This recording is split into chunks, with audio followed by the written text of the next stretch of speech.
তো আর্জেন্ট একটা লাইভ আমাকে করতে হলো, কারণ অনেক চাকরি প্রার্থীদের মধ্যে বিভ্রান্তি ছড়াচ্ছে। 2016 সালের যে গ্যাজেট অ্যামেন্ড হয়েছে সেই গ্যাজেটে বেশ কিছু ব্যাপার দেখা যাচ্ছে এবং সেটা নিয়ে একদল পাবলিক বিভ্রান্তি ছড়াচ্ছে। এবং এই জায়গাটায় আমি রিসেন্ট একজন বিখ্যাত স্বনামধন্য ব্যক্তি, মানে আগে দেখতাম মানে অনেক ভালো ভালো ব্যাপারে এরকম আলোচনা করতেন, এখন বেশ কিছু সেটা পুরোটা না পড়ি এরকম অবান্তর ব্যাপার বলছেন। ওই কি নাম, কামাল হোসেন একজন আছেন, তো ওনার একটা ভিডিও দেখলাম, এরকমভাবে বিভিন্নভাবে বিভ্রান্তি ছড়ানো হচ্ছে। আমি ব্যাপারটা একটু পরিষ্কার করে বলছি।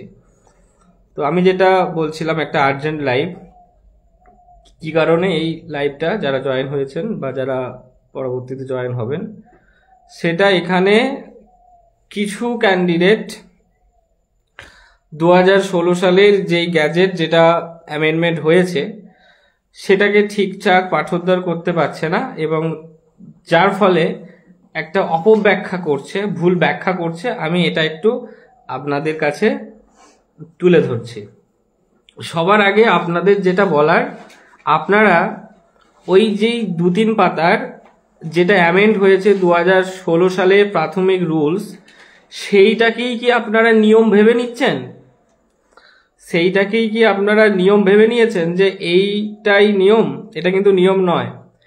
কোন নিয়মে হবে সেটা হচ্ছে 16 সালের গ্যাজেট। ওই পুরনো যেই গ্যাজেট আছে সেই গ্যাজেটেই কিন্তু এই সামনে যেই 13,000 সেই ভ্যাকেন্সিতে নিয়োগ হচ্ছে। সেখানে বেশ কিছু ভুল ত্রুটি আগে ছিল, সেগুলো অ্যামেন্ড করেছে, সেগুলো পরিবর্তন হয়েছে। বিষয়গুলো কি আমি আপনাদের বলছি। কেউ কেউ বলছে, এবং হোয়াটসঅ্যাপ গ্রুপগুলোতে মানে বেশ ছড়াচ্ছে, অনেকে আমাকে ফোন করছে যে সবাইকে নাকি ইন্টারভিউতে ডাকবে না। এবং আবার নাম বলছি যে কামাল হোসেন সাহেব,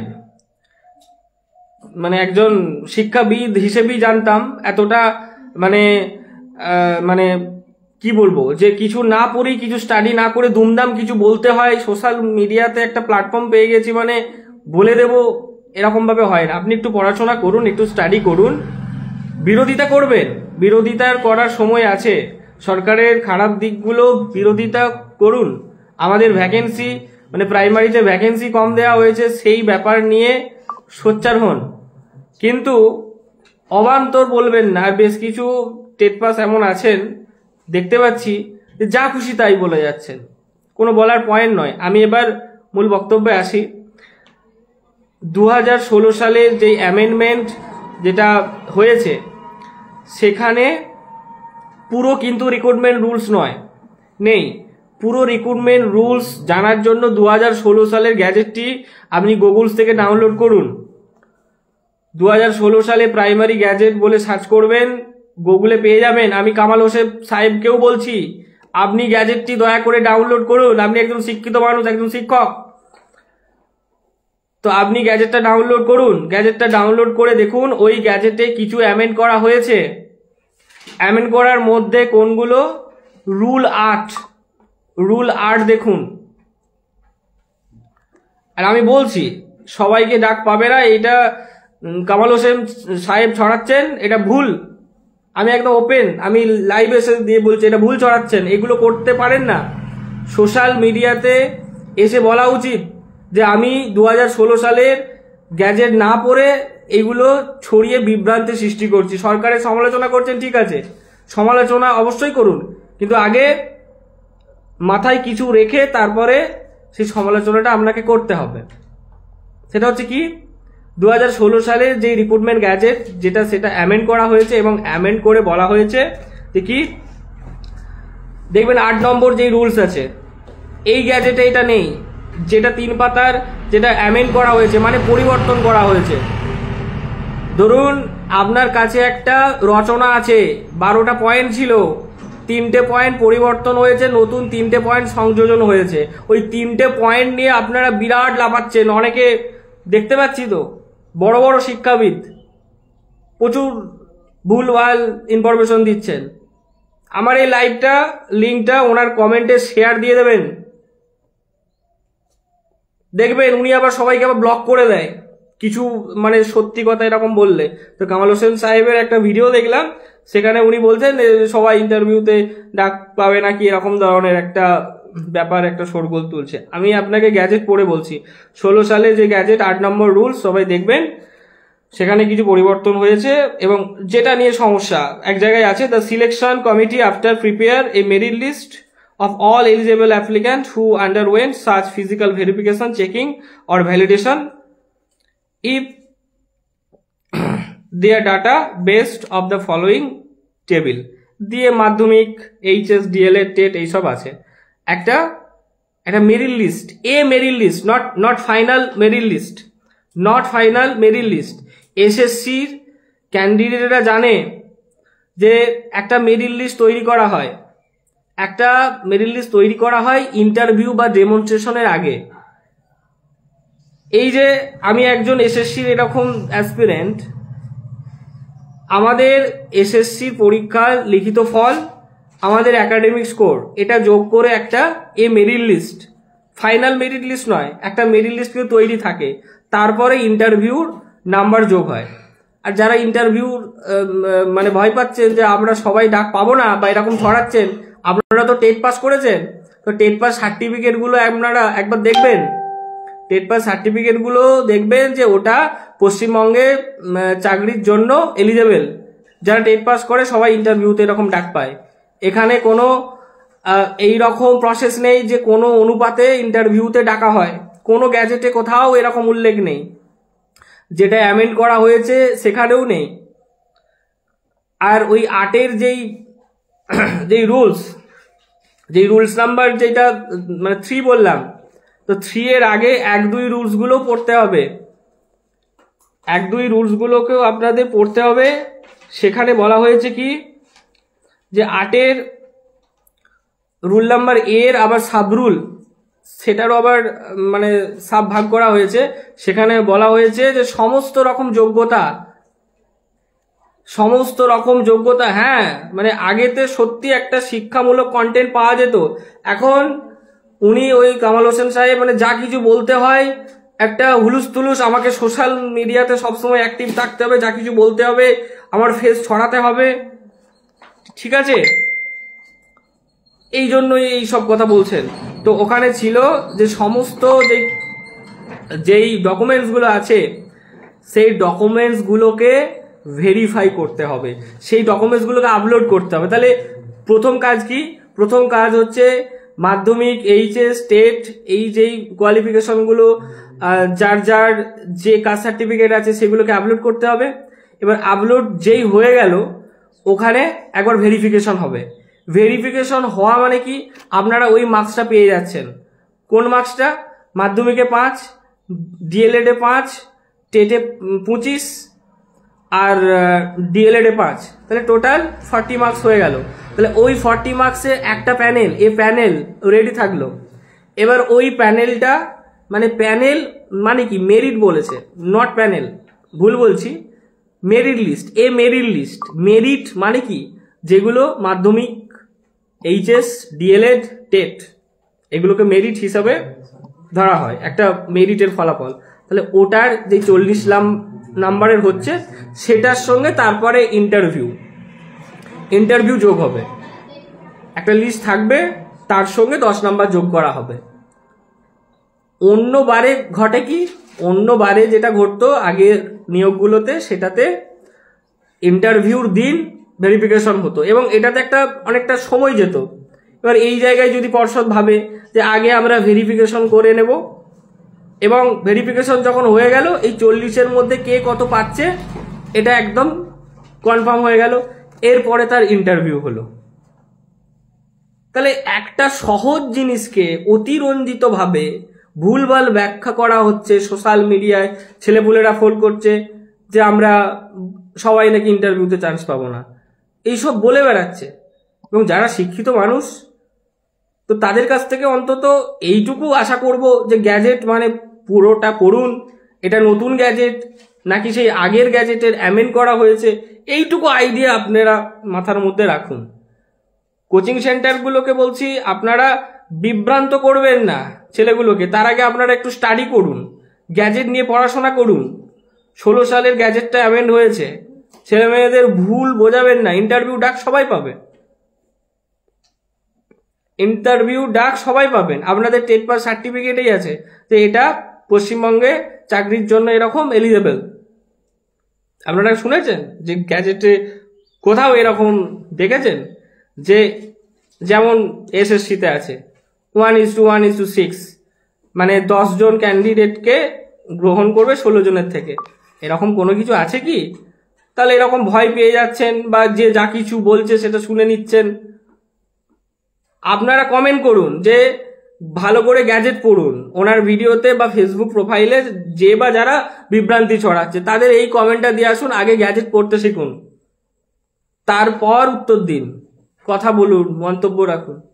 যান দিয়ে আসুন, দেখবেন ব্লক করে দেবে।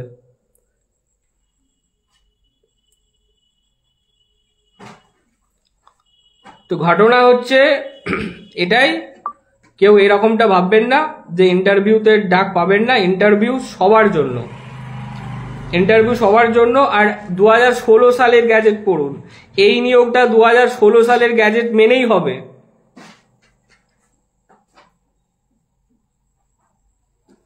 এই নিয়োগটা 2016 সালের রিক্রুটমেন্ট গ্যাজেট মেনেই হবে।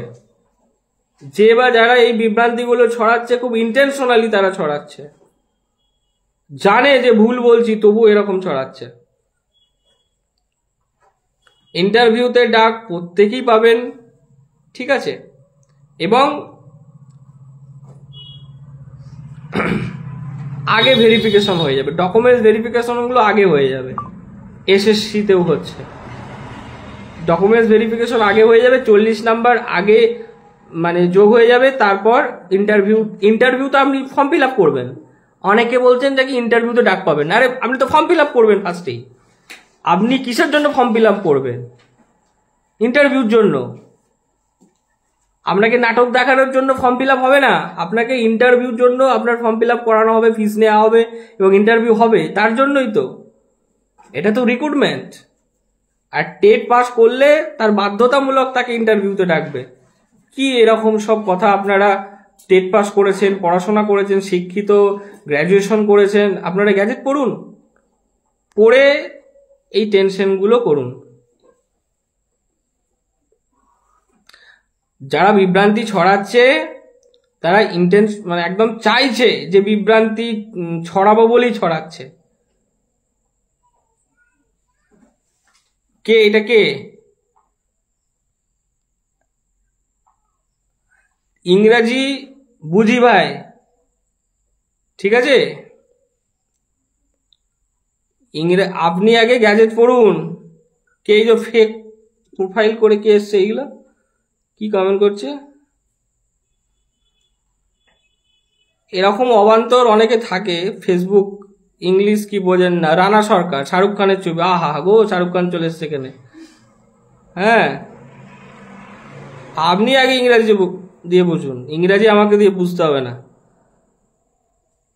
তো ব্যাপারটা হচ্ছে এইগুলো ভুলভ্রান্তি ছড়ানো হচ্ছে।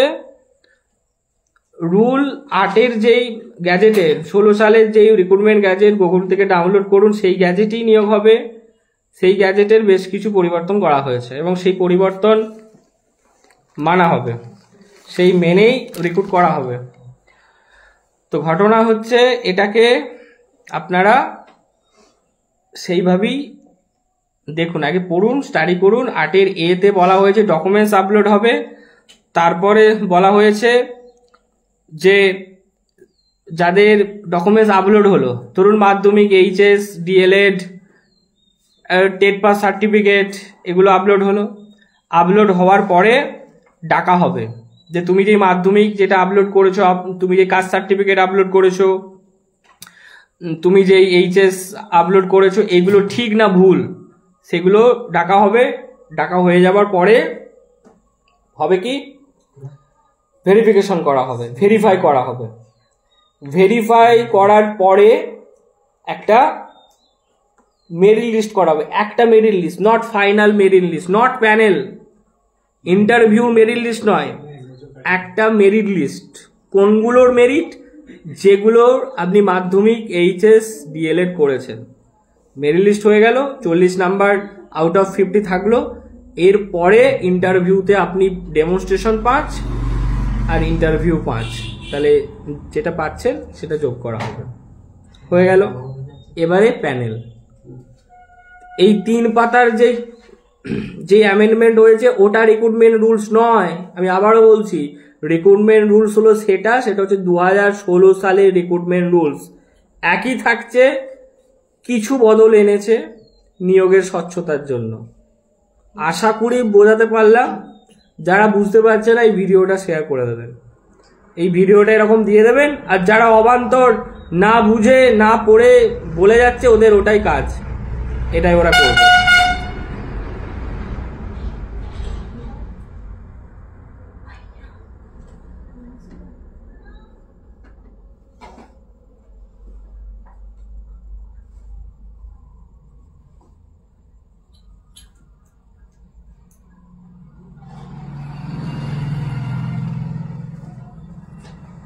কে বলছে এটা আবার 18 থেকে 21?